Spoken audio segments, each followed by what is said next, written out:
అందరికీ నమస్కారం అండి. ఒకే సెషన్లో పెద్ద ఫోరెడ్ ఉన్నప్పుడు, క్లాస్ 3 క్లాస్ 4 బాల్నెస్ ఉన్నప్పుడు మనం ఏ విధంగా ఎక్కువ డెన్సిటీ అంటే ఎక్కువ బెనిఫిట్ తీసుకురావచ్చు అనేది ఈరోజు టాపిక్.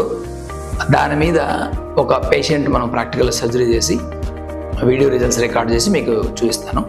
ఈ వీడియోని లాస్ట్ వరకు చూడండి.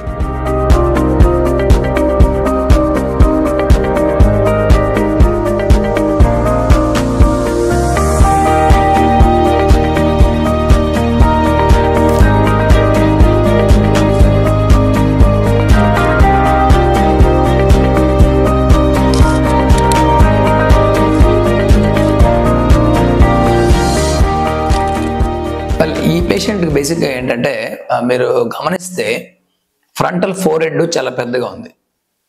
ఫోరెడ్ పెద్దగా ఉన్నప్పుడు మనకి ఏం జరుగుతుందంటే మనకు గ్రాఫ్ట్స్ రిక్వైర్మెంట్ ఎక్కువ అవసరం అవుతుంది. ఇక్కడి నుంచి ఇక్కడికి మనకు ఎక్కువ పెద్దగా ఉందనుకోండి ఫోరెడ్, ఎక్కువ గ్రాఫ్ట్స్ ఇంప్లాంట్ చేయాల్సి వస్తుంది. ఎక్కువ గ్రాఫ్ట్స్ కావాలి, దానివల్ల ఎక్కువ ఒకసారి ఒకటి కాదు 2 సెషన్స్ కూడా అవసరం అవుతుంది. సో అలాంటప్పుడు మనము ఒకే సెషన్లో సూటబుల్ డెన్సిటీ అంటే మ్యాక్సిమం బెనిఫిట్ మనం ఏ విధంగా తీసుకురావచ్చు అనే దాని మీద ఈ వీడియో చేయడం జరిగింది. బేసిక్గా చాలామంది ఏమనుకుంటారంటే ఫోరెడ్ పైకి ఉంది కిందికి ఎందుకు పెట్టుకోలేదని చాలామంది అనుకుంటారు. ఆ విధంగా వెళ్తే ఇటువంటి పేషెంట్లో ట్రాన్స్ప్లాంటేషన్ ఫెయిల్యూర్ అయ్యే ప్రమాదం కూడా ఉంది. ఎందుకంటే 1 సెంటీమీటర్ కిందికి పెడితే మనం ఆల్మోస్ట్ ఇక్కడ నుంచి ఇక్కడికి ఇంప్లాంట్ చేయడానికి ఒక్కోసారి 500 గ్రాఫ్ట్స్ కావచ్చు, 1000 గ్రాఫ్ట్స్ కూడా ఇక్కడే సరిపోతాయి. అప్పుడు టోటల్ ట్రాన్స్ప్లాంట్ మనకు ఫెయిల్ అయిపోతుంది. అందువల్ల ఇటువంటి పేషెంట్లో ఒకేసారి చేయాల్సి వచ్చినప్పుడు మనం ఎటువంటి జాగ్రత్తలు తీసుకోవాలి, తీసుకుంటే ప్లాన్ ఏ విధంగా ఉంటుంది, ఆ విధంగా చేస్తే మనకి ఎటువంటి రిజల్ట్స్ వస్తాయని చెప్పి నేను ఈ వీడియో చేయడం జరిగింది. సో ఇక్కడ బేసిక్గా పేషెంట్కి డోనర్ బాగుంది, పెద్ద ఫోరెడ్ ఉంది కాబట్టి మేము హయ్యర్ హెయిర్ లైన్ తీసుకున్నాము. దానివల్ల మనం గ్రాఫ్ట్స్ కొన్ని ఇక్కడ ఇంప్లాంట్ చేయాల్సిన గ్రాఫ్ట్స్ మధ్యలో పెట్టుకుంటే డెన్సిటీ బాగా వస్తుంది అనేది ఐడియా. మీరు కనుక ఈ పేషెంట్ ప్లానింగ్ చూస్తే మార్కింగ్ ప్లానింగ్ ఉంది కదా, అది చాలా ఇంపార్టెంట్. ఎందుకంటే మీకు ఒక లైన్ లాగా కనపడవచ్చు, కానీ దాన్ని ప్లాన్ చేయడానికి చాలా టైం పడుతుంది నాకు. ఎందుకంటే మనము రివర్స్ వ్యూ మిర్రర్లో చూడాల్సి ఉంటుంది, కెమెరాలో ఫోటోలు తీసి బ్యాలెన్స్ చేయాల్సి ఉంటుంది. తర్వాత డైరెక్ట్గా పేషెంట్ డైరెక్ట్ విజువల్స్లో కూడా చూసి సైడ్ నుంచి కూడా చూసి మనం మార్కింగ్స్ డిజైన్ చేసుకుంటాము. అదేవిధంగా కొన్ని మెజర్మెంట్స్ కూడా తీసుకొని ఆయన ఏ విధంగా కూమ్ చేస్తాడు, ఒకవేళ రేపొద్దున బ్యాక్ కూమ్ చేసుకుంటే ఎలా ఉంటుంది, ఇవన్నీ మనం ఆలోచించిన తర్వాతనే హెయిర్లైన్ ప్లేస్మెంట్ గురించి మనం ఒక ఐడియాకి వస్తాం. ఇది చేయకుండా సర్జరీకి డైరెక్ట్గా తీసుకెళ్ళి ఆపరేషన్ థియేటర్లో మార్కింగ్ చేసుకుంటే గ్యారెంటీగా ఏ ట్రాన్స్ప్లాంట్ అయినా కూడా ఫెయిల్యూర్ అయిపోతుంది. ఎవరు చేయలేరు. ఎంత ఎక్స్పీరియన్స్ సర్జన్ కూడా ప్లాన్ సరిగా చేసుకోకుండా డైరెక్ట్గా వెళ్తే ట్రాన్స్ప్లాంటేషన్ ఫెయిల్యూర్ అవడం ఖాయం. అందువల్ల ఇతనికి హయ్యర్ హెయిర్ లైన్ తీసుకోవడం జరిగింది. మనకున్న లిమిటేషన్స్ ఏంటి అంటే ఒకేసారి తర్వాత వస్తాను రావడం తెలియదు అన్నాడు. రెండవది పెద్దగా ఉంది ఫోరెడ్.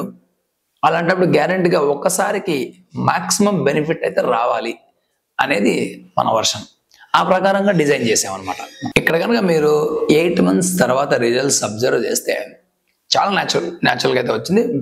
మాక్సిమం బెనిఫిట్ అంటే ఇదే. న్యాచురల్ హెయిర్ లైన్ ఉండాలి, డెన్సిటీ సూటబుల్ ఉండాలి. డెన్సిటీ 100% ఉండదు, కానీ సూటబుల్ డెన్సిటీ అంటే కవరింగ్ అయినట్టు ఉండాలి. అదేవిధంగా ఏ విధంగా దూకున్నా అది కర్లీ ఉండకూడదు, ఏ విధంగా దూకున్నా మనకు న్యాచురల్గా ఉంటే మాక్సిమం బెనిఫిట్ అని అంటాము. ఇతనికి అప్రాక్సిమేట్లీ 3600 గ్రాఫ్ట్స్ మనం ఒకేసారి చేయగలిగినాము. ఇక్కడ కూడా చాలా మందికి కొన్ని అనుమానాలు వస్తాయి. కొంతమంది ఏంటంటే 3000 గ్రాఫ్ట్స్కి ఎట్లా వస్తుందని. ఇది grafts follicular units, each follicular యూనిట్లో 2-3 ఉంటాయి. అతను చాలా బాగుంది కాబట్టి మనం ఓన్లీ ఫాలికల్స్ అనుకుంటే మోర్ దెన్ 7,000 to 8,000 ఫాలికల్స్ వచ్చి ఉంటాయి ఆయనకి. సో గ్రాఫ్ట్స్ ప్రకారం అయితే 3600. అందువల్ల ఒక్కసారికే మనం ఎటువంటి డెన్సిటీ, న్యాచురల్నెస్, ఫుల్నెస్ తీసుకురావడం జరిగింది. అది కేవలము గ్రాఫ్ట్స్ ఇంప్లాంట్ చేసినందువల్ల, ఫలానా గ్రాఫ్ట్స్ ఇంప్లాంట్ చేసినందువల్ల రాలే. ప్లాన్ వల్ల, బెస్ట్ ప్లాన్ మనం ఏ విధంగా బెస్ట్ ప్లాన్ చేసినాం అనేది ఇందాక మనం మాట్లాడుకున్నాము. హెయిర్ లైన్ తీసుకోవడం కావచ్చు, యాంగులేషన్స్ చాలా ఇంపార్టెంట్. లేకపోతే ఒక్కొక్క హెయిర్ ఒక సైడ్కి వెళ్తుంది. సో ఇలాంటి జాగ్రత్తలు మనం తీసుకున్న తర్వాత మనం సర్జరీకి ప్లానింగ్ టైంలో చాలా టైం తీసుకుంటాం.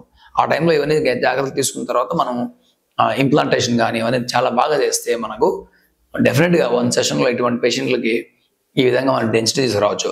న్యాచురల్ డెన్సిటీ అయితే అవనియండి, లేకపోతే బ్యాక్ దూకున్నప్పుడు బ్యాక్ సైడ్ నుంచి చూస్తే బ్లెండింగ్ కావచ్చు, చాలా బ్యూటిఫుల్గా బ్లెండ్ అయింది. సో ఇక్కడ మన సైడ్ మెటికులస్ ప్లానే కాకుండా పేషెంట్స్ గ్రాఫ్ట్స్ క్వాలిటీ కూడా చాలా బాగుందని కూడా చెప్పాలి మనం. ఎందుకంటే అవన్నీ కలిసి వస్తే చాలా బాగా వస్తుంది. ఇటువంటి పేషెంట్లో మనం కొంచెం ముందుకో సైడ్ అంతా ఇంప్లాంట్ చేయగలిగితే ఏ ట్రాన్స్ప్లాంటేషన్ ఫెయిల్యూర్ అవ్వచ్చు. అయితే ఇటువంటి వాళ్ళకి సెకండ్ టైంలో మనం కావాలంటే హెయిర్ని ఇంకా ముందు తీసుకోవచ్చు, సైడ్స్ కూడా తీసుకోవచ్చు, depending on their patients requirement. ఒకేసారి ఫస్ట్ టైం చేసినప్పుడు పేషెంట్ డిసప్పాయింట్ అవుతాడు, మనం కూడా సరిగా రాలనుకుంటాం.